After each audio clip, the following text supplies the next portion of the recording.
join me on the interior of the Legacy. Sometimes the best mods you can do are the mods that don't negatively impact the car at all. I've ordered a new key. So they don't come with this key. Before this, I just used to have a single one, stick it in the door. I've had the car for 3 years and never had central lock-in. I've ordered this off Subaru key replacements. Murray Storm, if you know Subarus in the UK, chances are you know that guy. But it's dead smart. So just normal, sort of looking key, flick up. So what we need to do, program these buttons in. Right, you're after 2 connectors that are under here.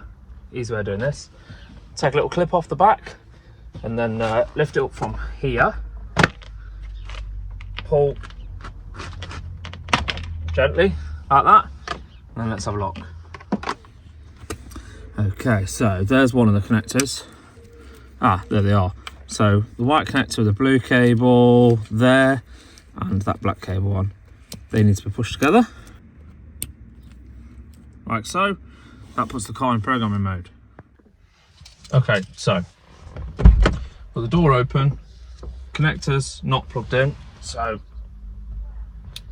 plug the connectors in, shut the door, and then I held 1, 2, 3, 4, 5, lock, unlock, connected, done. If you mess that up, just unplug that, open the door. I don't know what resets it, but I unplugged it, did it again. I did that and then tried it again to prove it for the video, and then it didn't work for ages. So I unplugged that, did it, worked perfectly fine.